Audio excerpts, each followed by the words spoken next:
Merci Mireille. Je vais passer là du coup la main à Yoann. Bonjour à tous. Donc je travaille au comité français de l'UICN, l'Union internationale pour la conservation de la nature, et je coordonne le centre de ressources espèces exotiques envahissantes, qui est un dispositif relativement récent, copiloté par le comité français de l'UICN et l'Office français de la biodiversité. Et au cours de cette présentation introductive, je vais vous présenter dans un premier temps le centre de ressources, notre démarche d'élaboration des retours d'expérience de gestion. Et dans un second temps, j'essaierai de vous convaincre de l'importance d'élaborer et de partager des retours d'expérience de gestion d'espèces exotiques envahissantes. Alors, lorsqu'un intervenant est confronté, fait face à une problématique d'espèces exotiques envahissantes, il doit, avant de réfléchir, avant de se lancer dans une opération de gestion, il doit se poser différentes questions. Quelle est cette espèce? Quel problème pose-t-elle? Qui dérange-t-elle? D'où vient-elle? Que faire? Comment faire? Avec qui et avec quels moyens? Alors, pour répondre à ces questions, cet intervenant doit faire appel, il doit mobiliser des connaissances qu'il peut avoir ou non. Il doit faire appel à des expertises diverses portant sur l'identification de l'espèce en question, sur sa biologie, son écologie, sur sa répartition à l'échelle du territoire ou plus largement, sur des méthodologies, techniques, outils et protocoles de gestion, protocoles techniques qui ont fait leurs preuves ou dont on connaît aussi les limites. Et il doit aussi réfléchir aux aspects réglementaires dans lesquels va s'organiser la gestion. Et tout cela, bien sûr, dans un contexte géographique particulier, mais aussi écologique et socio-économique. Alors, face aux enjeux des espèces exotiques envahissantes, aux difficultés de prévention et de gestion qui se posent, on se pose la question de comment peut-on accompagner les acteurs et améliorer l'efficacité des démarches de prévention et de gestion de ces invasions biologiques. Et c'est bien pour répondre à cette question que le centre de ressources a donc été créé en 2018.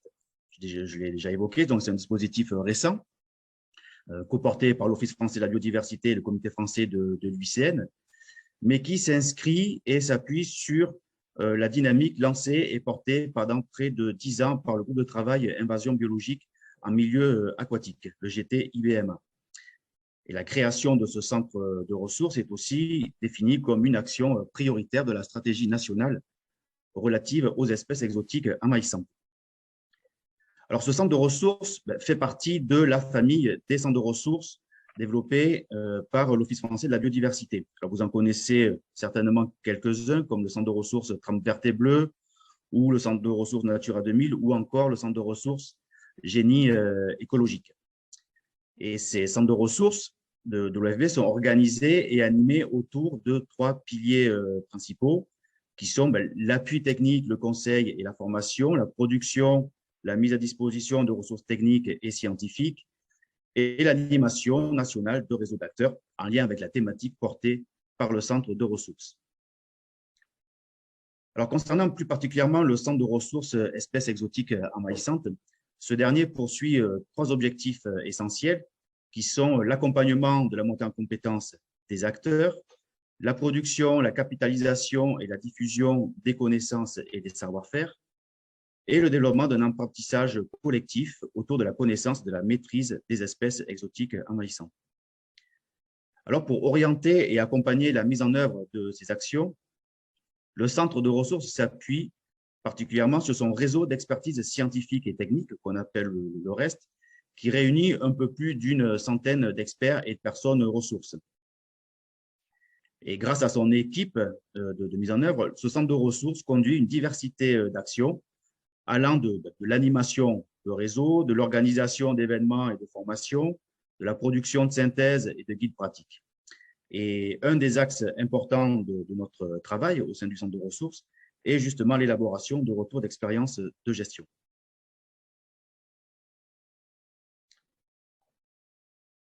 Pardon.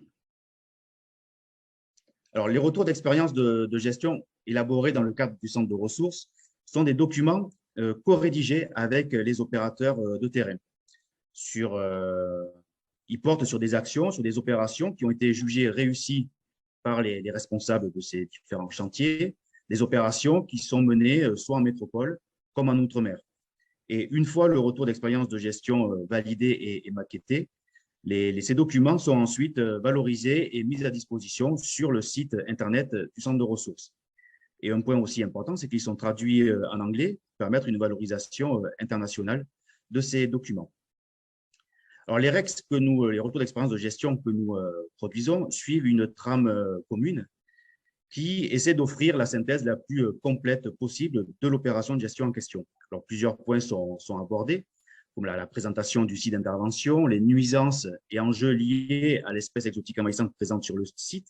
En d'autres termes, qu'est-ce qui a motivé l'intervention de gestion, la présentation de l'intervention en elle-même, les résultats techniques et le bilan financier de ces opérations, quelles sont les démarches de valorisation qui ont été entreprises, que ce soit en matière de production de divers livrables ou de communication grand public, par exemple, les perspectives, le cadre réglementaire dans lequel l'opération s'est projetée et des diverses sources d'informations et contacts pour en savoir plus. Alors, ce sont des documents très richement illustrés avec des cartes, des photos d'espèces, d'outils, de techniques, de personnes sur le terrain avec des tableaux de synthèse détaillant les méthodes, les protocoles et les coûts économiques de l'intervention. Alors, où en sommes-nous aujourd'hui? Donc, le centre de ressources a élaboré plus de 110 retours d'expérience de gestion portant sur près de 50 espèces de flore et de faune, milieu terrestre et milieu aquatique en métropole et en outre-mer. Et ces retours d'expérience de gestion sont consultables sur le site Internet du centre de ressources à l'adresse que vous voyez en bas de la diapositive. Et vous pourrez également découvrir les retours d'expérience de gestion qui sont en cours d'élaboration. Alors, pourquoi il est important d'élaborer et de partager des retours d'expérience de gestion? Alors, avant d'argumenter et de répondre à la question, je souhaite simplement revenir sur quelques constats qui ont déjà été évoqués par Mireille aussi en introduction.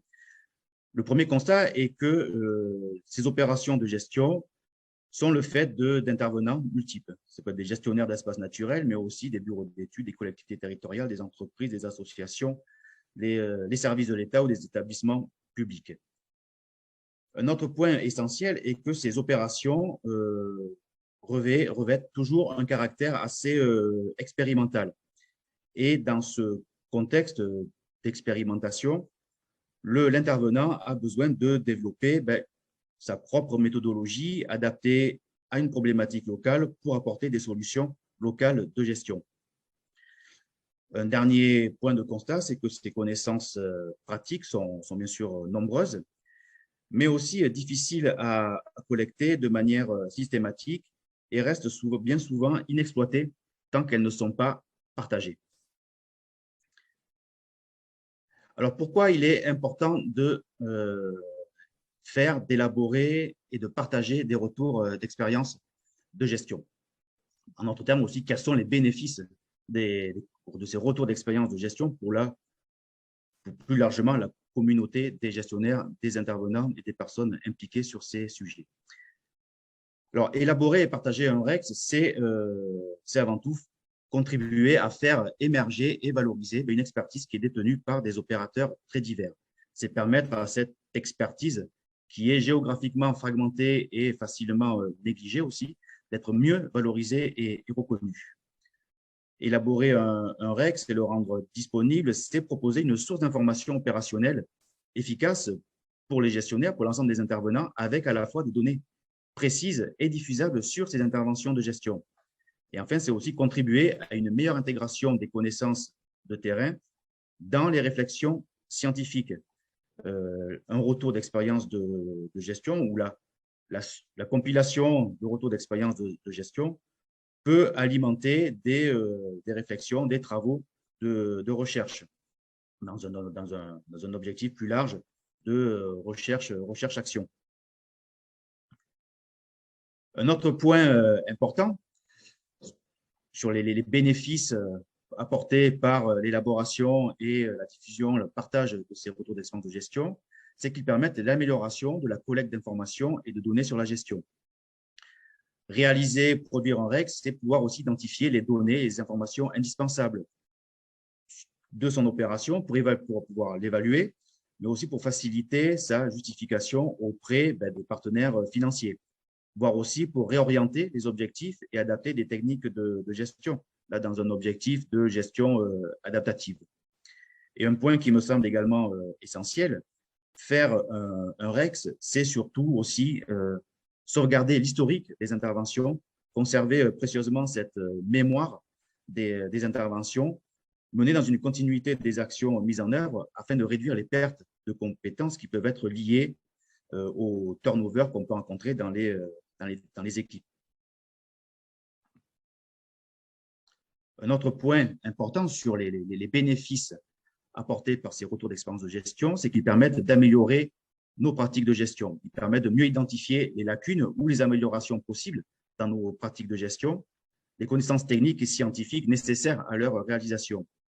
Ils permettent d'élaborer des plans de gestion mieux adaptés au contexte local et ils permettent, en consultant la diversité des retours d'expérience de gestion existants, d'intégrer dans la planification des mesures de gestion des sujets, des points des mesures qui alors étaient moins prioritaires, mais qui pourtant font partie intégrante de la gestion. On peut penser notamment à la communication en amont de la gestion pour informer le grand public, les touristes, mais aussi les usagers de pourquoi on agit sur le terrain, pourquoi ces opérations.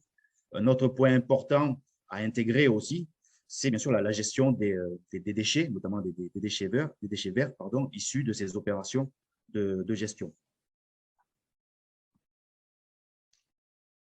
Et enfin, un des derniers bénéfices que je vois de l'élaboration et du partage de ces retours d'expérience de gestion, c'est qu'il contribue à renforcer la mise en réseau des acteurs et au développement d'un apprentissage collectif. Un retour d'expérience de gestion, c'est une invitation au dialogue entre les intervenants, en particulier lorsque de grandes distances les séparent, alors que les espèces et les enjeux peuvent s'avérer communs. En fait, donc, faire des REX, les partager, les mettre à disposition de la communauté des gestionnaires au sens large, contribue aussi à développer cette culture commune autour de la prévention et de la gestion des invasions biologiques. Donc, en guise de conclusion et pour passer ensuite la parole aux prochains intervenants, on voit aujourd'hui une volonté grandissante de partage de retours d'expérience de gestion. Et cette volonté grandissante de partage, c'est un peu l'objectif aussi de ce webinaire qui nous réunit aujourd'hui. Ces retours d'expérience de gestion sont aujourd'hui mis à disposition, élaborés par différents acteurs sur le terrain, mis à disposition sur différentes plateformes. Et je voudrais enfin insister sur un dernier point, c'est sur l'importance pour la communauté des gestionnaires au sens large, d'avoir aussi des retours d'expérience de gestion des professionnels du génie écologique, des professionnels du génie civil, des entreprises, des bureaux d'études, pour là aussi, dans un objectif de partager et de construire cette culture commune autour de la prévention et de la gestion des invasions biologiques. Je vous remercie pour votre attention et je reste disponible pour répondre à vos questions dans le cadre de ce webinaire ou alors plus tard par mail si vous le souhaitez. Merci beaucoup. Merci beaucoup, Johan.